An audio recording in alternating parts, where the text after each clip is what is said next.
Bonjour, dans cette vidéo, nous allons vous présenter notre projet qui s'intitule Éditeur graphique, qui sera spécialisé dans la conception des diagrammes UML, supervisé par Monsieur Touazi et examiné par Madame Ishalaman, réalisé par Yasmin Sidi, Ned Dagrib, Nour Houda Shrigui et Amin Amrouche, étudiants en L3, ISIL et SI. Nous commencerons par une introduction suivie d'une définition du projet, ainsi qu'une analyse et démarche de réalisation, puis conception et implémentation, et pour finir, la conclusion. Nous savons que la modélisation est importante dans la conception logicielle, mais malheureusement, les outils UML sont souvent payants ou complexes. Alors, comment concevoir un éditeur graphique UML intuitif et simple à but académique?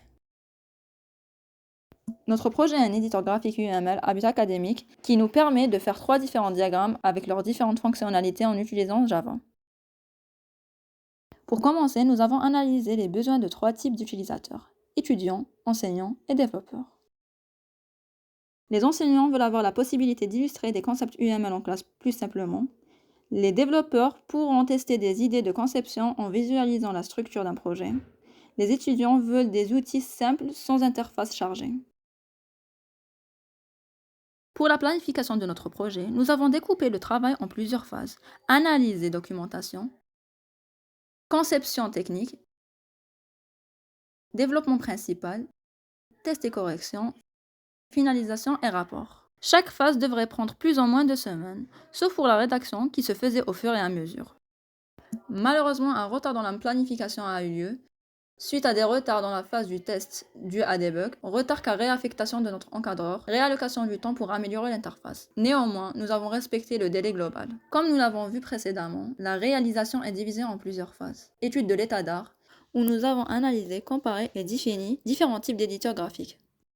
Cahier de charge fonctionnel, conception UML, développement, test et validation. Pour le cahier de charge, où nous avons spécifié les différentes fonctionnalités principales, comme l'ajout, la suppression, mais aussi les besoins fonctionnels, comme la gestion des diagrammes.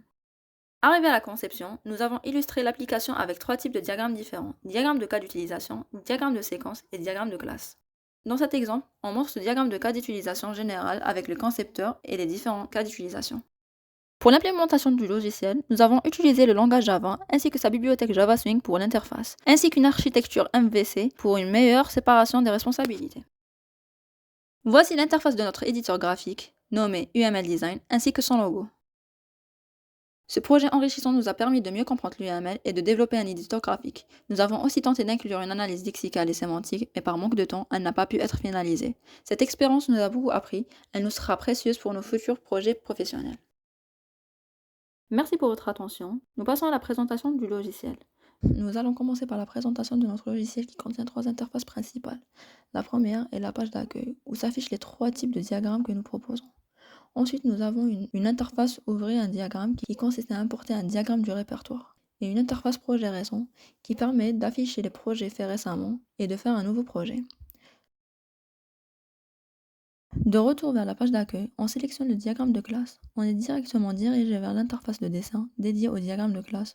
On y retrouve les différentes classes, relations et éléments pour parvenir à créer un diagramme de classe. On peut rétablir les éléments ou bien annuler les modifications avec les flèches ou bien dans le menu Édition, appuie sur Établir ou bien sur Annuler. On peut enregistrer notre travail dans le répertoire avec Enregistrer sous, présent dans le menu Fichier, ou bien ouvrir un fichier depuis Ouvrir, présent dans le menu Fichier. Pour supprimer un élément, il suffit de le sélectionner et d'appuyer sur Supprimer. Dans une classe, on a la capacité de la nommer, d'ajouter des attributs et des méthodes, juste en ajustant le nombre qu'on veut de chaque.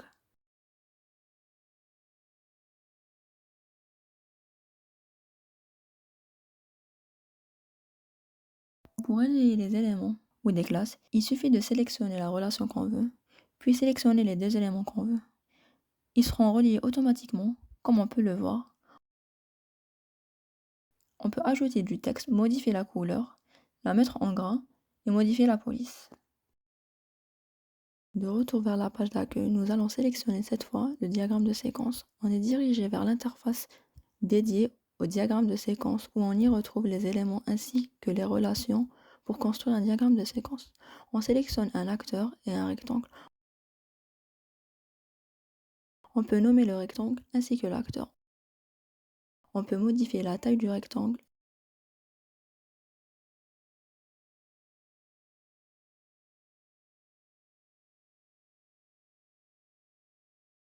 sélectionner des lignes de vie, modifier leur taille aussi, et faire la même chose avec les barres d'activité.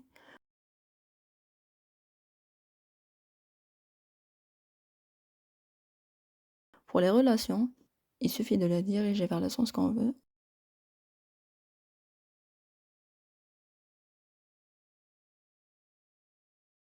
En dernier, on sélectionne la fenêtre pour englober le tout, qu'on peut aussi renommer.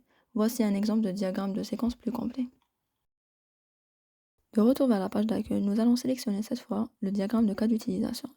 Et comme précédemment, il nous dirige vers l'interface dédiée au diagramme de cas d'utilisation, où l'on peut retrouver les éléments et les relations dédiées à celui-ci. On peut sélectionner plusieurs acteurs et plusieurs formes ovales qui sont des cas d'utilisation. Chaque acteur peut être nommé pour relier les éléments, il suffit de sélectionner la relation et sélectionner les éléments qu'on veut. Cela créera automatiquement une relation entre eux. Un cadre peut être sélectionné pour envelopper le système, on peut le nommer en insérant du texte qu'on peut styliser. Et enfin, je vous remercie pour votre temps et votre attention.